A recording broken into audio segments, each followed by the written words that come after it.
Flipsters, I'm Lauren. And I'm Lincoln, and we are happily married. But not to each other. Yeah, we're old friends from college, and we're flipping houses in the Austin, Texas area. And we're taking you along for the ride.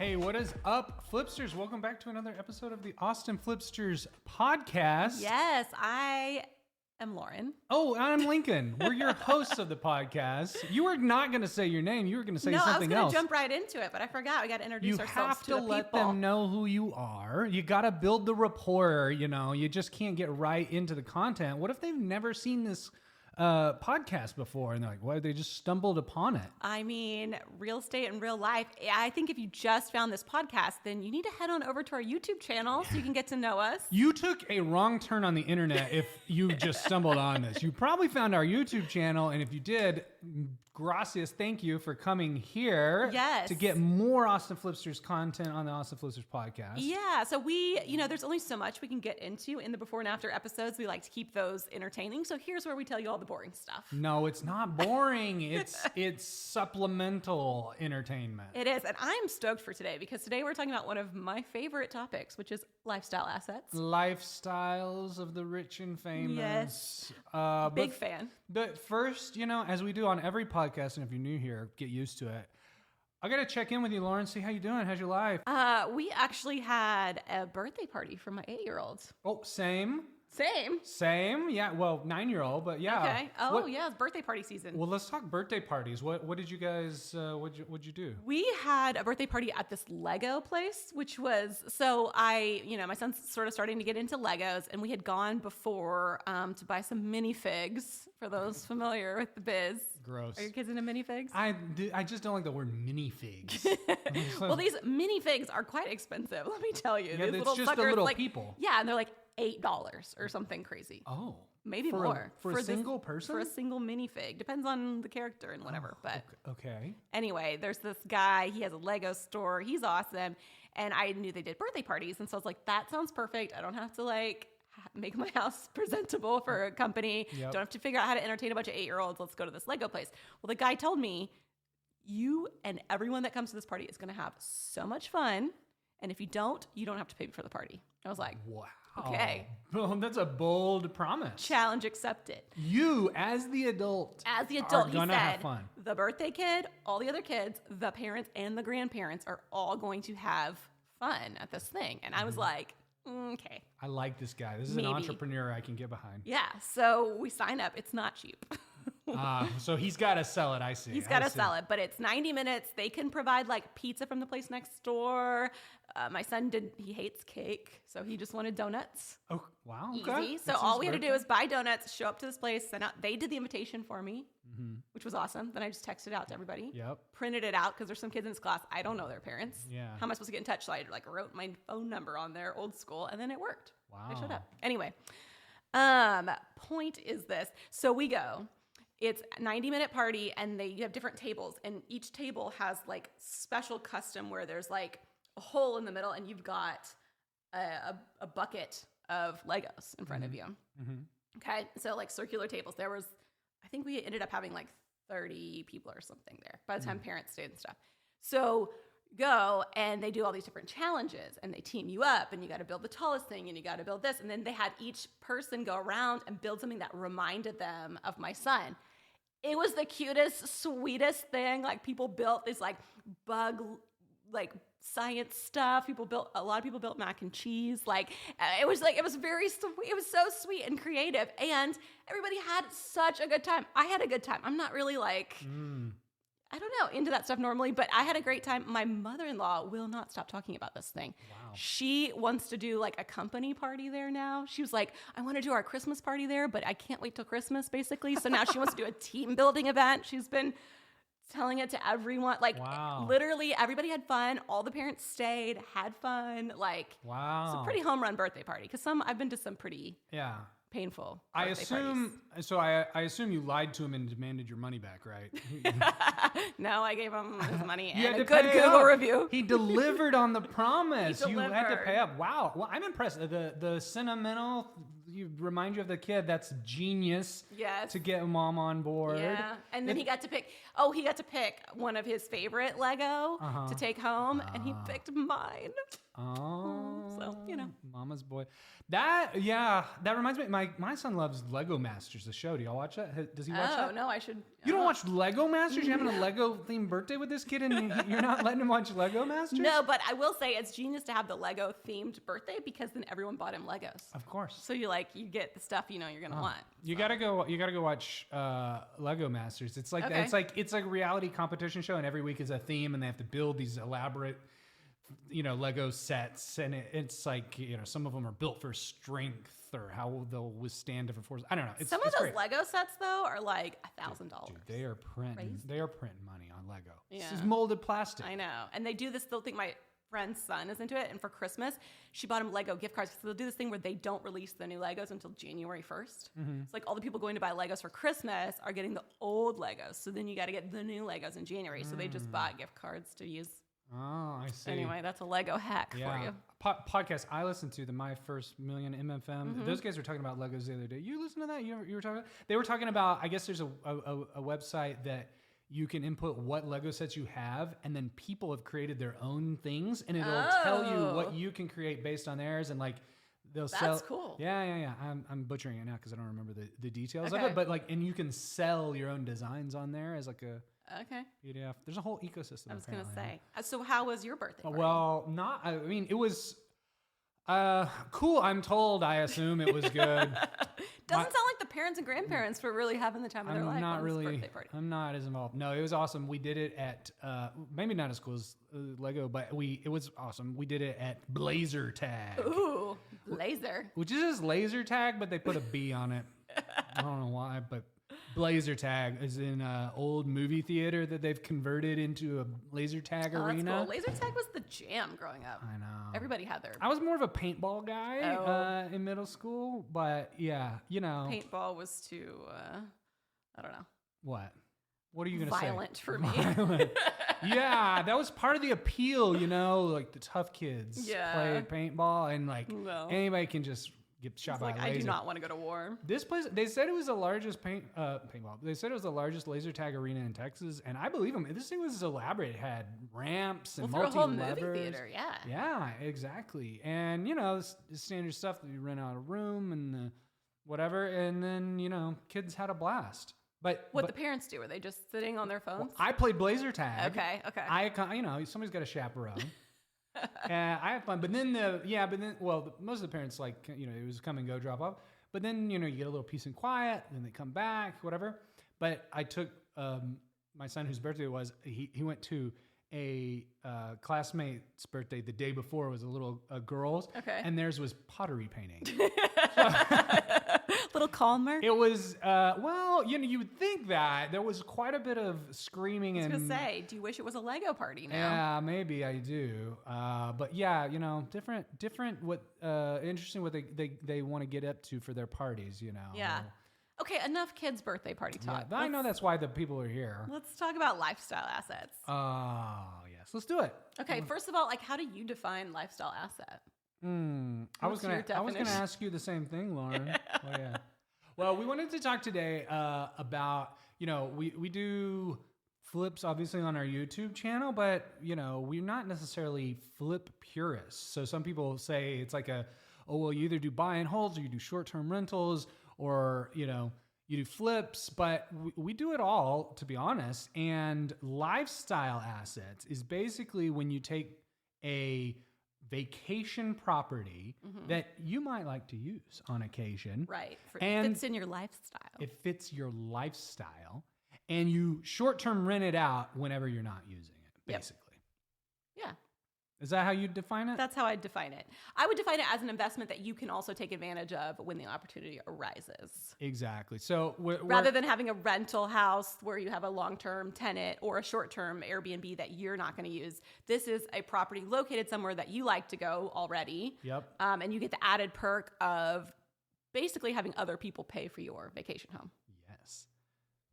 Got to think smarter, not harder. I mean, yeah, if you were going to invest that same money in a long-term rental, for example, like you rent that out, you're never going to get to use that rental house, nor probably would you want to. And it might make sense for where you live or whatever. But I think also vacation properties people think of as a luxury of only, you must be super rich or whatever. And, you got to make it to where then you can just, afford that outright.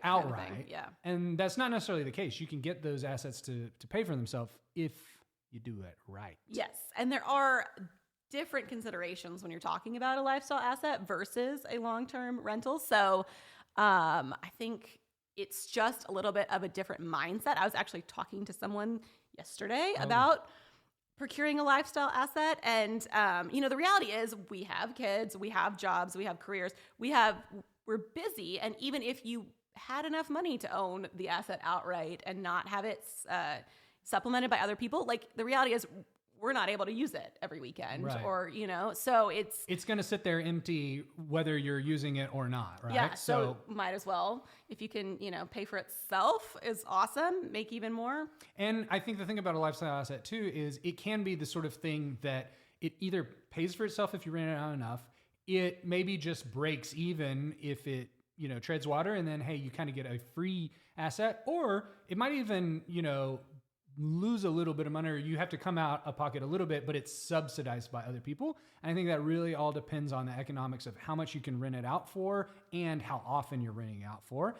And there's some things to consider, I guess, when you're thinking about like how much to rent it for and how often and all that, which we should talk about. Yeah, let's get into it because, I think even, in the scenario where it's not necessarily self-funded totally, there are still major benefits, and there's ways to kind of think about it in your mind. You're, going to spend X amount of money on vacations anyway. So you can look at it like that. You also get that appreciation of real estate over time.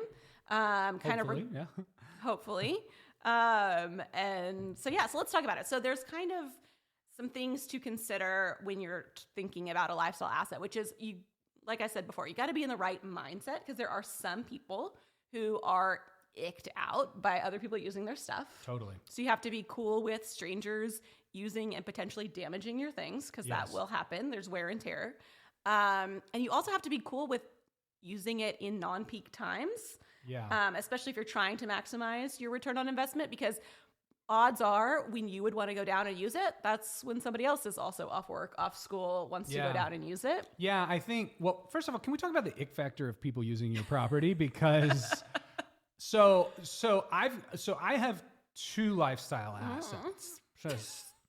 Just so you know, I have 1.5 lifestyle assets because I share half of one with you. Right, I have half a lifestyle. So we co-own a lifestyle asset that we get to use. It's on the Texas coast. It's a beach house, so it's vacation-y house. Yes, and we'll get into all of that because I could talk about that for days. Well, we could talk for days. But and then I have a lake house that I use sort of for my family that I short-term rent out. And I think the ick factor, what is your perspective on the ick factor? Like, how do you feel knowing randos are in your house and using it and sleeping in the beds? It's kind of, for me, out of sight, out of mind. Like, I'm not thinking about that. Mm-hmm. You don't? I don't know. Do you think about it? Well, I'm asking. Yeah, I have my own. But when you show up, so that doesn't enter your mind at all? I go to hotels. Yeah. People have been using that stuff. Right. No, it doesn't bother me. That's how I feel as well, for the most part. I think for me, the mental shift that I have is like, I don't talk about it as if it's my house. Yeah. In my mind, I've got like my house, the house I live in every day, and like that feels very personal and private. And these, I think of, I'm like the lake house, the beach house, but they're not in my mind my house. It's an investment, and I think about it that way, more like a hotel. Yeah. And plus it's like, at least the beach house is furnished nicer than my house. So. Yeah. I think that's an interesting thing to talk about, the furnishings on these, because I think that is part of what helps it not feel like my house. Right. So for the lake house that we rent out, I bought it furnished from the previous sellers, which was a great way to do that, because if you buy one of these houses, you got to go furnish it. So that was a huge win. But then that also helped with the ick factor, because it wasn't my stuff. It's already icky to begin with. It was already icky. It was no, to be honest, it worked out. It was much nicer, more expensive furniture probably than what I would have bought and that I would go spend on a rental anyway. It wasn't necessarily the style I would have chosen for it, but it fit the house. So it all worked out. And if it got beat up and trashed, which it does eventually. Right. I was cool with it. But tell me about the furniture at the beach house, because that was not furnished. We built that house from scratch. Yeah, so we actually worked with a designer through the builder, which was awesome because we was basically turnkey in that we ordered everything through them and they set it up and delivered, which was awesome because, you know, the beach is several hours from our main house, and then didn't want to be hauling furniture down, have a storage unit, moving things in. Yeah. It's a 3-story house, so up flights of stairs and whatnot. So that was like, in my opinion, the way to go on that. But it was also, and we'll get into it, but the community where the house is requires a certain kind of like level of furnishings. And I don't think we could have gone the IKEA route and gotten as many rentals as we wanted. Yeah. So I think that is important to keep in mind too, is as you're thinking about furnishing or designing these Airbnb, VRBO, lifestyle assets, what is it that you look for when you're renting a house, and put those same amenities in that house? Because I think there is for me personally, if I'm looking at Airbnbs, I'm going with the one that has like a cute aesthetic. I mean, you're on vacation, you want like that vacation mindset vibes. And I think there is, especially if you're going to be demanding like a competitive or high rental rate as well. I think the other thing to consider on those furnishings for any short-term rental is like just the durability, the wear and tear. And we bought really sort of, I would call it sturdy, substantial furniture that's like, it feels hard to break, hard to damage. It can and will get damaged. And also, one thing where we have our beach house, there's a management company, and this is interesting to me. Yeah. They actually take out an insurance policy every time you rent. So as a renter, you're paying for an insurance policy. I didn't realize that when I was renting down there. So that if there's anything that happens, they claim it against that insurance policy rather than trying to collect from you. And that policy was up to like $3,000 or something like that. So my mindset was like, I'm not getting anything in this house that's more than $3,000 because the cost to replace it will exceed what the insurance policy is for. So I think there's a fine line between having nice things that appeal to people and sturdy, durable things that, to your point, there's going to be more wear and tear than you would have. I think one other thing too on the wear and tear and the ick factor of the property is having a really good cleaner and taking pictures of how everything needs to be positioned and set up. Because I've noticed that's one of the unsettling things that when I've gone and things are out of place, that makes it feel like, oh, someone's been here. This is weird. Yes. Versus if everything's back in the proper place and really Do you have OCD? No. No, it's just an eerie feeling of something being different and change your mood. Like it just reminds you, there's somebody's been here. Somebody's been here. Yep. And so, having those pictures of where everything goes and communicating that with the cleaner, if you're going to self-manage like I do at the lake house, or, if you're not, like we have a management company for the beach house, I think that's really important. So let's talk about that. Yeah, the difference between kind of self-managing and having a service and the trade-offs there, right? So at the beach, we have it's a management company that runs all of the listings down there. And that's great for a lot of reasons. One, we're not very close, so they're able to be attentive to it. They're able to, we never hear about guests except that to notify us that there's a booking. We don't have any direct communication. They handle it all. They do marketing. And if something breaks, they're on top of it and can let us know, which is huge that we're not, we're several hours away. But they take a big percentage of the rentals that come in. So there is sort of this balancing act between self-managing and hiring that out. Yeah. And I think, if the economics work with the management company and you feel comfortable doing it, I think that's great. Versus, when you're self-managing it, the key at least for me, is that beach house, like you said, is 4 hours away from where I live versus that lake house is only an hour away. And that's huge because I can self-manage that lake house because I can get down there if I needed to. If anything were to go wrong, it's much more accessible to me versus that beach house. I don't think I would own it without a property manager there to handle all the little boo-boos that occur for these things. Because when something goes wrong too, I think just like any short-term rental, you need to have people in place, a handyman or a plumber or an electrician. And especially if you've got, more guests coming, you have to address those issues very quickly, or else you got to cancel bookings, and it can be a whole hassle. So I think, if I were advising people for a self-managed lifestyle asset, I would say it's got to be within striking distance of where you live. Right? Totally. And I think in general, probably you want your lifestyle asset within driving distance is my preference. Well, you want to be able to use it when you want to use it. I don't know that I think it depends on you and how willing you are to travel and how accessible that is. Fire up the PJ or not. If you've got access to the chopper or the PJ, you could fly there. But I mean, I think you need to be realistic because, if you live in Texas and it sounds great to have a little place up in Whistler, British Colorado, Columbia, I think that's great. But if you're not using it because of the travel distance, it sort of defeats the purpose. And now you've just got a rental like any other because you're not using it because it's not accessible to you. Totally.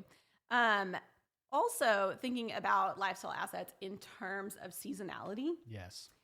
Because, again, a lifestyle asset is something that you want to use and other people want to use. So odds are, or, if you're picking something in a vacation destination, a ski town, a beach town, even a lake house, there's going to be seasonality around that. And that's going to affect a lot of things, which is one, okay, so let's say, nice thing about a beach house is you can go there in the winter, right? Sure. And I guess for a ski house, you could go there in the summer. So I guess this is not really a point. But the point is... What are you trying to say here? I'm trying to say there's going to be a variability in your income. Yes, exactly. And you're going to have to be able to weather the payments will still be due each month. Right. So you've got to be able to kind of factor that into the equation. Yeah, your mortgage is not seasonally adjusted, right? So you don't pay more in peak season and less in the off season. So you gotta squirrel away those nuts to be able to pay for it in the slow months, right? Yep. And also that people are going to want to use it in the peak time, so you may not get to go skiing that season. Yeah,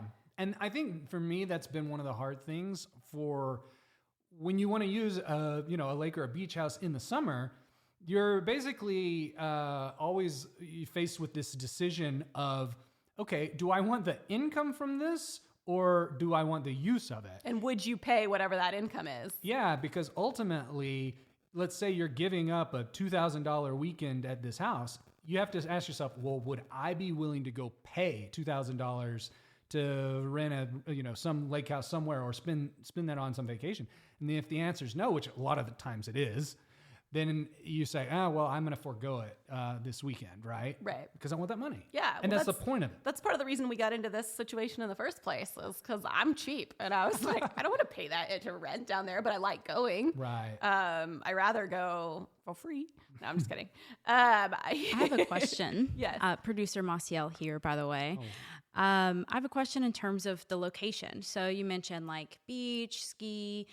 When it comes to rentals, are you wanting to be close to other rental properties? Are you trying to stay away from them so you're more exclusive? In terms of like locations, what are some things that you look at when it comes to these lifestyle assets? Yes. So, okay.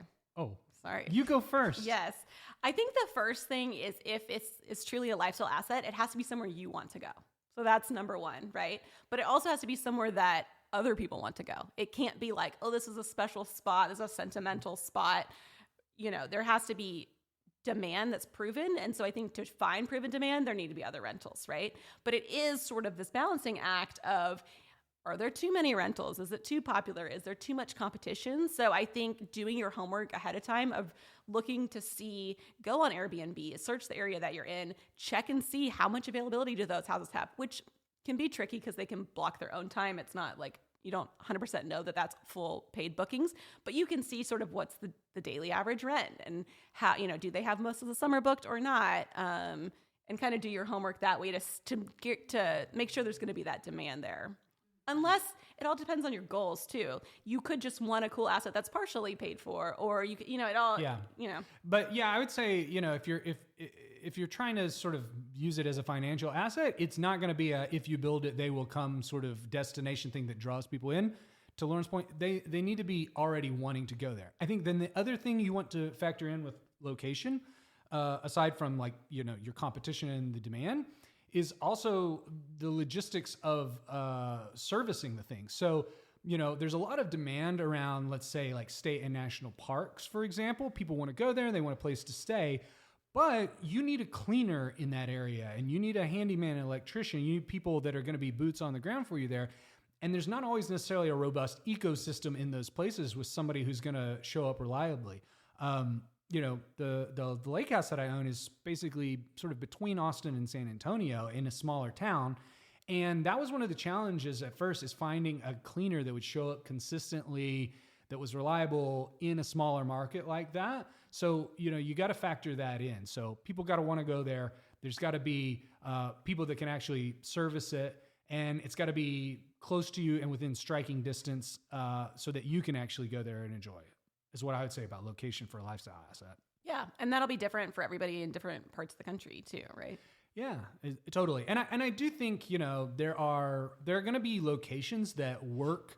They're not all going to be seasonal, right? So, you may have a Fredericksburg. Yeah, a great place. Yeah, Fredericksburg, Texas, was sort of like the wine country, or Napa Valley will be a place like this, or a place like Florida that's going to be pretty temperate all year long, or even, I don't know if they allow it in New York City, but like a pied-à-terre in New York, like there's going to be year-round demand for places like that. And I think to Lauren's point, somewhere that you would enjoy going in the off season. So, if you want to go enjoy Colorado in the summertime, I think that's great. And there's plenty to do in Colorado.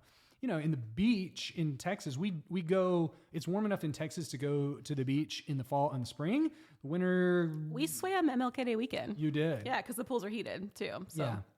And, to be honest, I think those are some of the most fun times, is the non-peak times. It's a little quieter. Yeah. And you can enjoy family time, but, you've got to be either willing to go in those non-peak times when you don't have the demand there, or, forego the income from those peak demand times if you want to use it on 4th of July weekend or, a time like that, right? Totally. This episode is brought to you by Homemade.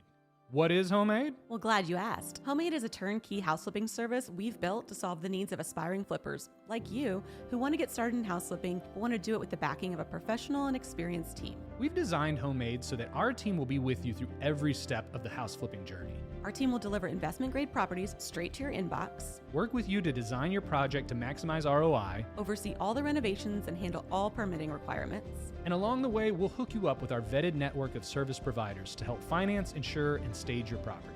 Once the project is wrapped, we'll be with you arm in arm to execute your exit plan, whether that's through a sale as a flip or holding the property in your personal portfolio as either a long or short-term rental. At Homemade, we've taken the outdated and frustrating house flipping process and turned it into a seamless and rewarding experience, so that novice and even seasoned flippers can have access to this investment class without having to delve too deep into the nitty-gritty everyday headaches that this business often entails. At Homemade, we do the heavy lifting for you. So if you've always wanted to flip a house, head on over to homemade.co to learn more about our platform and apply to work with us. That's homemade.co. Peace. And I think that too is part of the appeal from my end of doing a lifestyle asset, is this sort of like family tradition, right? So it's like you're going to the same spot each time. You start to build memories there for your kids. So there are some benefits, and I think too, our kids are still pretty young, but then like eventually they're going to be teenagers, and then it could be a cool place, to bring them out of town. I've heard lots of people say like, okay, when there's this big party going on and you don't necessarily want your kid to be there, it's like, hey, we're going to the beach this weekend, and it's like, bring a friend, or it's alternatives as they get older and stuff. So do we want to talk about the beach house itself? Yeah, I think it's a really interesting case study in how to go about, creating a lifestyle asset for yourself. So you, I turned you on to. You were going down to this community. It's called Cinnamon Shore in Port Aransas, Texas. Brilliant marketing. Cinnamon Shore is the most palatable way to describe a Texas beach, which is just dirty brown. Right. So Texas beaches are not the prettiest. No, for sure. This is no Florida situation, but it is drivable. And the thing that got me so like hooked, if you will, is it's a great balance between amenities of a hotel with having your own personal space. So it's a community that's like basically a neighborhood set up with a bunch of houses. They're big enough that you can share them with other families or grandparents or whatever.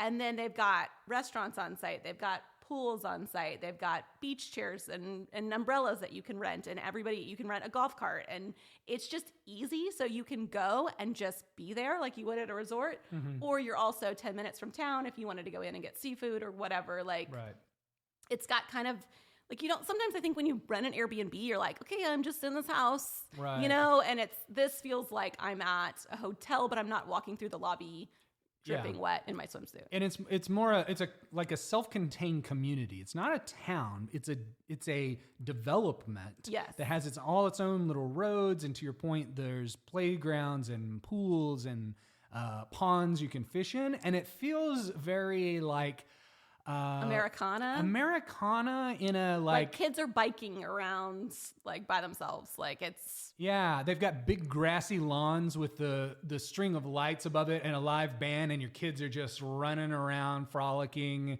like a Norman Rockwell poster or something. And like you can bring your own food and drinks, or you can get a drink at the pool. Like it's kind of got a lot of options. You can do a bonfire on the beach and make s'mores. They'll come and set that up for you. We did that for my birthday there. You're selling it. I'm selling this dream. Crawfish boil. So we had started to go a few years ago, and it was very popular with Central Texas people. And we'd go down every so often. Ended up where we were going like 4 or 5 times a year, right? Yeah. And that's a lot of money. Yeah. A lot of money you were spending there. And every time I would go, there would be these groups of families. And because the other thing too is if you want to have a family reunion, you want to have multiple generations, like trying to get all these hotel rooms, like you never find like a spot to like really have that opportunity. Whereas here you could have enough space to like get together, and there's enough things for people to go do. Like, okay, I need a little alone time. I'm gonna go fishing, or you know what I mean? There's things to do, but it's also like very you can get away from your family while being with them. Your family, exactly. And I almost pulled the trigger before COVID on something, but I just didn't. In Cinnamon Shore or somewhere else? In Cinnamon Shore. Oh. Without me? Without you. You were going to invite me in your lifestyle asset? No. And because I didn't think, it just didn't seem like something that was obtainable, right? Because I think I was of the mindset of like, you do have to outright, you know what I mean? Like, I didn't you weren't thinking of it as a lifestyle asset? You were thinking of it just as a vacation home?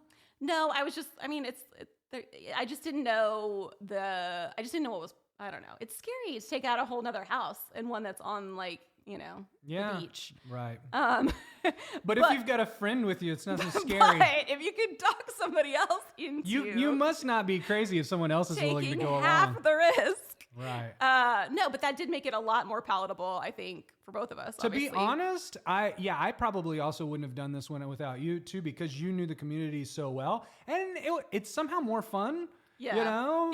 Investing. I will say, I don't know that I would recommend everyone do that for a lifestyle asset. Probably most people should not partner up on a lifestyle asset unless you know the person really well, or in our case, we were already running a business together. So we knew that we worked well together. I would not probably advise this being your first venture with someone you. What have we done?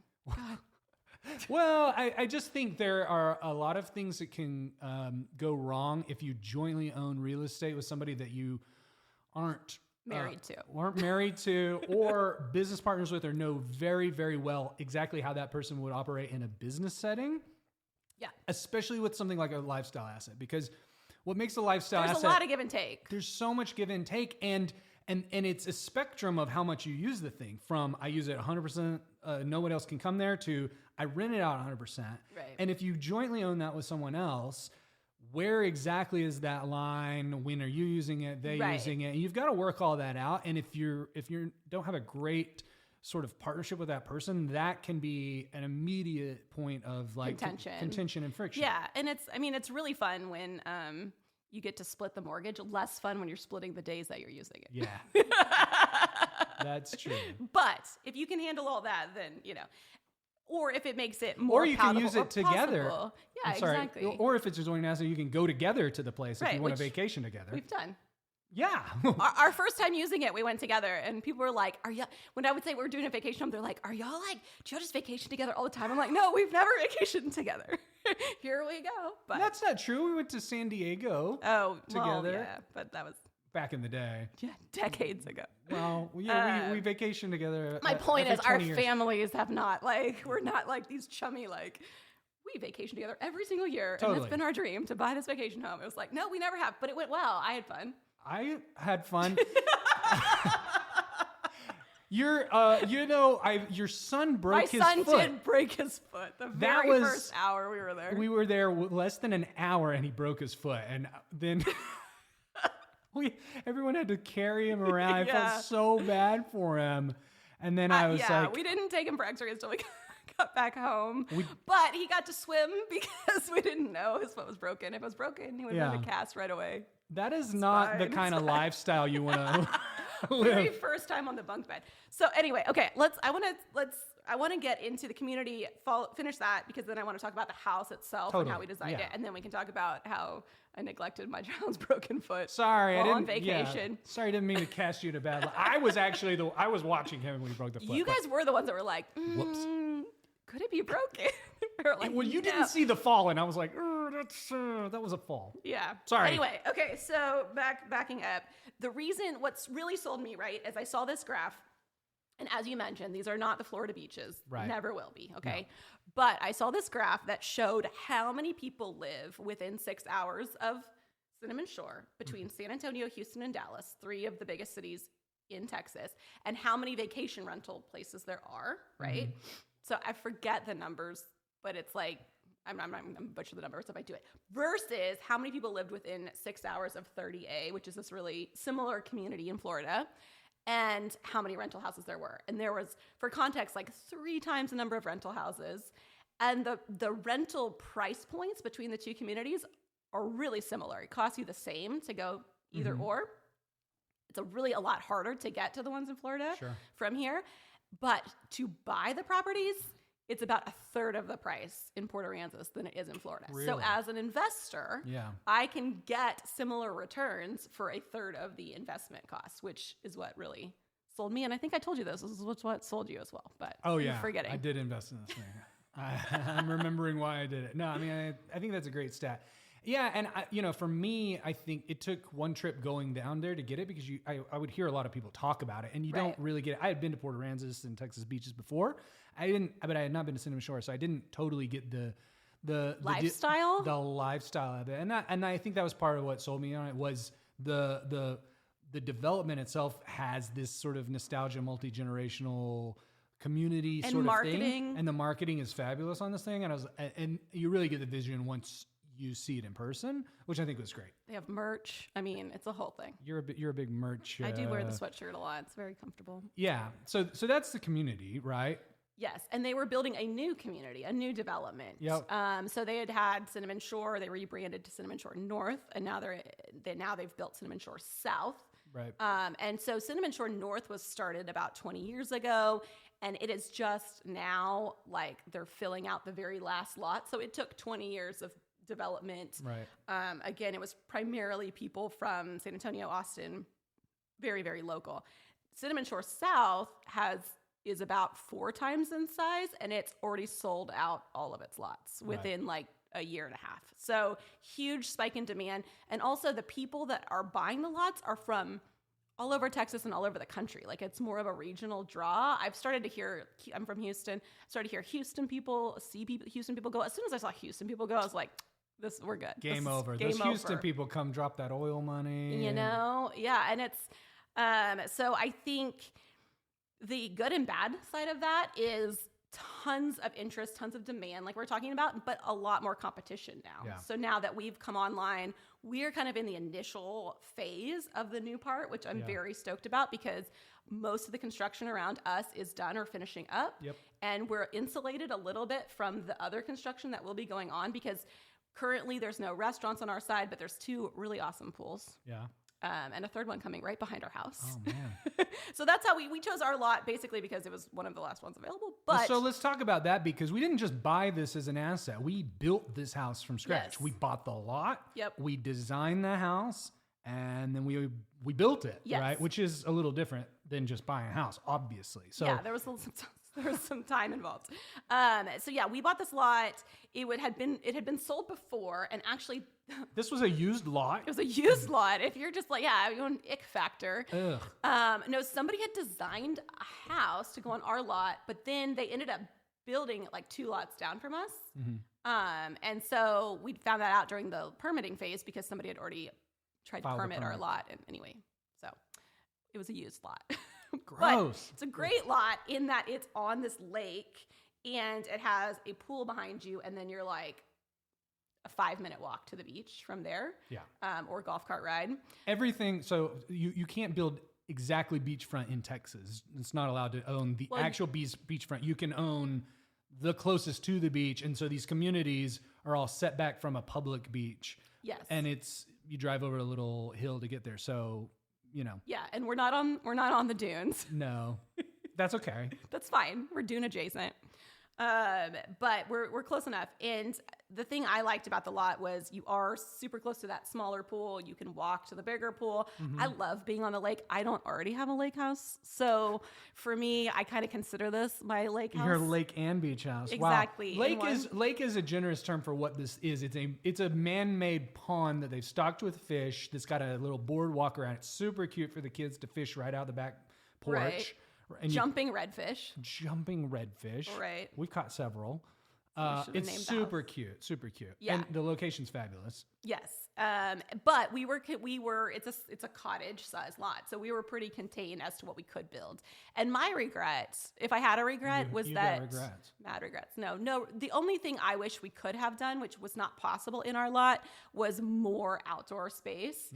Just the way that it was set up. And we were trying to maximize for rentals. So from the gate, we were trying to maximize how many people we could sleep. Because our thought process was, okay, one of the beautiful things about this neighborhood is that you can do these multi-generational things. We wanted to make it palatable or possible for a grandparent to bring 2 adult children and their grandchildren. We wanted to design for you could split it with 2 to 3 other families because it is expensive, and that's the way it makes sense, you know? Exactly. So we designed the layout of the house. It has one primary suite that's like the big suite. I would call that the grandparents' suite. Yeah. Well, okay, so let's start at the bottom. So you walk in, it's the kitchen and living room, and I was concerned this whole time that it was not going to be big enough for all the bedrooms. It's plenty. It's fine. Yeah. It's great. Sure. Have you been there with 3 families? No, not 3, but yeah. It's that. Well, yeah, 3 families, but it's like my parents and my brother. So yeah. Oh, so you have, yeah. So I'm saying I've been there where it's. Oh no, have I been there with 4 families? Yeah, y'all were packing it in. We had 4 families in this house. And that was the problem. You know what? Max 14, sleeps 14. We were every bit of 14 people. Honestly, it was great. It was fine because we were smart about how we segmented the house. So kitchen and living on the bottom floor, but the middle floor is key. Middle floor is key. So we've got master or primary suite, like you talked about, and we have. This was my idea. Was it? I thought this was my idea. No. What? It was going to be a queen bed, remember? And I'm the one that said we should switch it. I thought I said we should switch it. No, you did not. This is what you'd always do. So What? What I always do. Okay. I'm just kidding. Okay, so we ended up doing 2 bunk rooms that share a Jack and Jill bathroom. Jack and Jill bunk rooms. Yes, and we made it a boys' bathroom and a girls' bathroom. I know. That is genius. If it was your idea, it's genius whoever idea it was. Okay. And then on the 3rd floor, we actually have 2 king suites. Yes. So we ended up having 3 king suites and 2 Jack and Jill, or 2 bunk rooms with a Jack and Jill. Put a TV in every room, right? Which is great for the kids, and a couch in one of the rooms. So it kind of serves as like a play area. Yeah, those bunk rooms serve as the kids' play area upstairs, while adults can be downstairs. Yes. And I think the nice thing too about it is it's like beach and lake and pool, so you're really not spending a ton of time in the house. Exactly. It really needs to sleep a ton of people, be functional enough for meals and nighttime. Yeah. And then get out of there, go to the beach. What are you doing? Yeah, you know? Totally. And it serves that purpose. But you wish it would have been bigger. No, I wish we could have had like a big porch situation. We just didn't. We have 2 porches, but they're small. Yeah, exactly. I agree. I think we probably should have bought a lot one size bigger. Yeah. To be able to do that and have outdoor dining is what I would have loved. Yes. Yeah. You got porches where you can rock and sit. We got a grill. We don't have a garage. We do not. Yeah. So the thing about this community is they dictate, I guess, it's master planned. It's a lot of street parking. Yeah. And they kind of say, okay, these houses are going to be front loading, or these houses can have garages, but they all have to have a garage. Like, it's very cohesive, I guess. Right. And so they're pretty strict on what you can and can't do. And I think, let's see, what else do we want to talk about? Furnishings. We ended up doing that through the builder, which is great. We did kind of a surfing theme for all the like art and decorations, right? Yes. And we named the house Surf Camp. So what does that even mean? I don't know. I wish we would have, I didn't know this, in hindsight it's 2020, but they list the houses in alphabetical order on the website. I would have gone with something with an A. We can still change Pro it. tip. We can still change it Pro to tip. the Aardvark house, Aaron's getaway, something. Yeah. Do you know how to say my last name? We could. Yeah. Just kidding. Okay, so, but, we're starting to get some traction. It hasn't been, I think, we came on late. So we finished it in the middle, the last part of the summer. So we didn't really get to book it for the full summer season. So we're coming into our first full summer there. Yes, and so we've started to get some bookings popping up, which is exciting. And so it's been a bit of a, we've had to have the faith to see through this season. Yeah, we've had to have faith because we started in the off season when the bookings are low. Yes. Right. So we're not booking it a ton in the fall and the winter, and now we're getting some of those. We've booked for spring break. We've booked for Easter. We've booked for 4th of July, and starting to book into the summer months, which is about people start to plan their vacations, 4, 5, 6 months in advance, and we're getting into that. So I'm excited for the summer season. I am too, totally. I think it's going to start performing. And one thing that happened too is you kind of got to get traction on these things because there are so many options.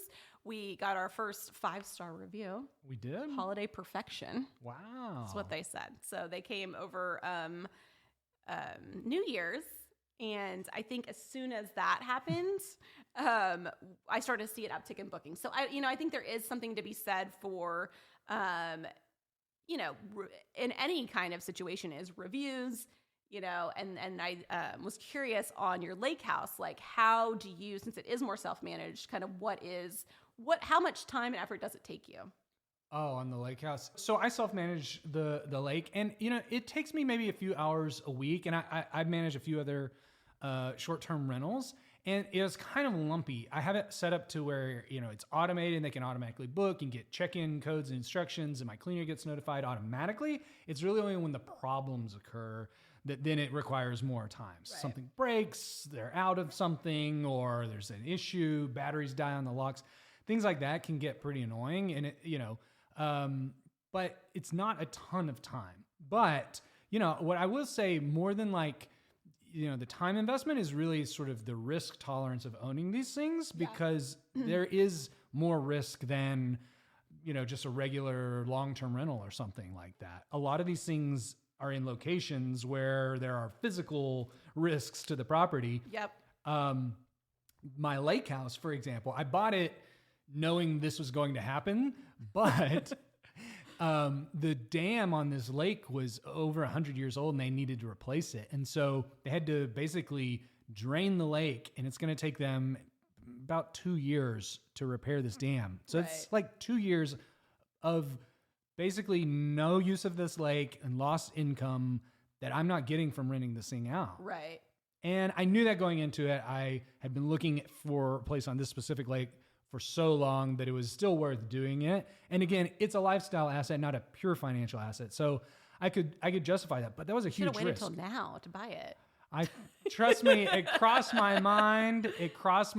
But I did get a couple years of use out of it before that. So I was like, I can wait until the drain, but I found the right one and went for it. But let's talk about the risk on the beach house, because there's hurricanes. There's hurricanes. So beyond just people not renting it, which is a risk of any house you're going to have. And I think too, again, part of the equation is your risk tolerance. your lifestyle as well. Do you have time to manage it? Do you have time to take the phone calls? Totally. Do you not? Do you have the ability to respond in a quick and timely manner to people, which is super important. So, but I think risk tolerance is huge. It's not without risks, of course, especially nowadays. I feel like natural disasters are everywhere. You've got fires in the mountains. You've got floods in Austin. You've got, hurricanes. And we built, the house was built to withstand a hurricane to some degree, but you never know. And that does cost more, right? So we had to get hurricane-proof windows, doors. A lot of foundation work went into it. And these particular houses, a lot of times the beach houses are on stilts. These are just on slab foundations. Yep. And so there is the risk of flooding. So we did tile downstairs instead of doing wood because didn't want to run the risk of not being able to match it in the future if you had to replace it. But the key thing is to have all the proper coverages, right? Yep. So we've got very expensive, which is another thing to factor in, insurance policies against wind, against flooding, hurricane. We've got policies in place in case it is down that for rentals themselves. So that's cool. I've got the weather app on my phone to keep an eye on it. I was going to say, so you do have, I met somebody. Actually, it was your friend. I talked to him before jumping in, and he said, every time there's a hurricane in the Gulf, I get a pit in my stomach, so you've got to ask yourself if you can live with that. Yeah. And obviously, if that happens, it'll be a huge pain in the ass to deal with. Obviously, he can, Yeah. We can too. Right. But I don't know. Come back and ask us after our first big hurricane because, it's really a matter of when, not if. Yep. Eventually, if you own beachfront property, right? Yeah. My theory is that they got hit pretty bad a few years ago, so maybe, the odds are in our favor. I don't know. Hope is not a strategy, but... Massiel, you got any questions on lifestyle assets? Yes, I do. Oh, okay. Let me pull up my notes. So what are some things people should consider before investing kind of like in their own life? What's some checklists? Like, for example, I'm kind of young, so I'm not necessarily at that point, but let's say I want to get to a point in my life to be able to. What are some things I should start looking into, thinking about? Or if someone is ready, what are some things that they should kind of have set up in their life before doing a lifestyle asset? Yeah, so first and foremost, you need to have your financial house in order personally before you ever take on an investment in a lifestyle asset in working with us at Homemade. It cannot be your last dollar that you're investing, that you have to have that in order to feed yourself, right? So the first thing I would say is to have your day-to-day life in order. Do you have an emergency fund for things that happen? Are you covered in your day-to-day life before you even think about taking on an investment opportunity? And the financing on these things typically will be treated as a vacation rental, right? So you'll have to have personal income as if it were a vacation house. A lot of times, depends on your lender. You might be able to use income from it as a short-term rental, but they're going to want to know, hey, if you use this thing all the time, can you get a loan for that as well? So that's something to consider as well, right? Yep, totally. Because hope is not a strategy when it comes to lenders either. They want the hard guaranteed numbers. Yeah. And then I think the other things to consider are things we already mentioned, which is, is it in a location that you can get to quickly, you can self-manage if you had to? Is it somewhere that you really want to go?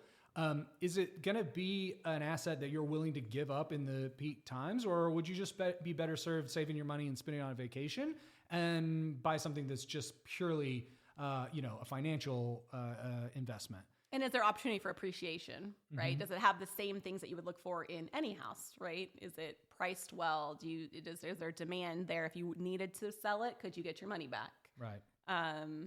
Just kind of like classic asset considerations. Totally. Yeah. Totally. So what if I want to go out of state? Is that something you would advise against? Is that, because I know you guys mentioned you have some locations here in Texas, let's say, which I do love. Let's say I love Portland, Oregon, and I want to have a lifestyle asset there. Let's say, oh yeah, I know I'm going to be there at least but 5 times a year. I'm going to be able to use it. What are some things that I need to consider if I'm really wanting to do out of state? So I would look into what are the tax laws in that state, right? Because there's different things. Like, so Colorado, for example, there's no property tax. So that's a great place to have a home because you're not, but Texas, there is property tax. So there's pros and cons. I would say, do you have good connections in Portland, Oregon to manage it? Who's going to watch it day to day for you? And what does that market look like in general? Is that a really expensive market to get into? Is that a market that's appreciating, on any level or staying stable? I mean, I think you would really just sort of need to do your homework on the location itself. And even if you're going 5 times a year, that can add up, right? Yeah. But also at the end of the day, that would be your downside scenario versus, right? Your downside scenario owning a house is much greater, but your upside scenario, you're not making any money by just vacationing somewhere. Your potential to make money by owning a vacation rental is, you got a lot of upside. So I would say also the thing to consider, if you're buying a lifestyle asset that is far away from where you live, one, I would say have someone else manage it. And then two, one of the nice things about buying something that's close to where you live is this sort of drop of the hat factor, because you are renting it out in the peak times and you want to be able to use it when it's not in use. So you want to be able to go at the drop of the hat. You want to be opportunistic. Exactly. Like you're going this weekend. I'm going this weekend. Nobody's booked it for this weekend. I don't have anything planned, and I planned the trip to go down to the beach house this week because it's a drop of the hat factor. But if I had to book plane tickets or, take off work or whatever, I probably am not going nearly as often. So, if you have to plan it far out in advance, which the further away these things are from you, the more you have to do that, then the less you get the spontaneous use out of it. So, I'd factor that in, and it's another reason to get it, close to where you can go on a quick weekend, Yeah, cool. Love it. Well, this has been fun, Lauren. You got anything else that you need to tell the people about lifestyle assets before they go out and start buying beach houses to compete with us? I was going to say, there is some accounting benefits as well, tax benefits. We didn't even get into cost segregation analysis. I know that's probably a whole podcast in and of itself. Totally. Yeah, you can depreciate, these things through a cost segregation study if you're going to be holding on to them for a long time. If you're, a real estate professional, which can save you a lot of tax. We should totally do an episode fully on that, just on cost seg, because that's a whole world in and of itself. Totally. What else? But yeah, no, I'll link to our beach house if anybody wants to stay there. We didn't plug. We'll link in the description to the beach house if you guys want to book it and stay in. We'd love for you to use our stuff. Please come. Just don't damage our furniture. Don't move things around in a weird way. Sign our guest book. Please. We have a guest book. We'd love for you to sign it and see. And if you liked it, leave a 5-star review. And if you didn't, please zip it, okay? It hurts our booking ability. No, but seriously, if you guys want to go Port Aransas, we will link in the description. That would be fun. That'd be fun to have some subscribers check it out. We wanted to call it Flipsters Paradise, but we didn't feel like people would understand that. They wouldn't get that, yeah. Mm-hmm. My regret, you were asking earlier about marketing and doing extra marketing. My regret is not making an episode about it. You regret that? We should have done that? I think so. Because then I think that would have been just a natural marketing piece for them. We weren't flipping it, though. We were just buying a piece of sand and building a house. Flipping sand. The fossil flipsters, yeah. Yeah. All right, guys. Well, thank you for checking out this episode of the Austin Flipsters podcast, learning all about lifestyle assets. If that was new to you, I hope that added a little bit of value. So and comment below, where would you want a lifestyle asset? Oh, I Curious. know. Where's the perfect location? Yeah. Get subscribed to the Austin Flipsters podcast. Get subscribed to our main channel and follow us on Instagram at Austin Flipsters. If you want behind the scenes footage, maybe I'll take a picture from Cinnamon Shore and put it on the Instagram for the people. Yeah. Give you guys a little behind the scenes. You can follow along in real time. Follow us on those, and we appreciate you guys checking us out. We will catch you on the next one. Peace.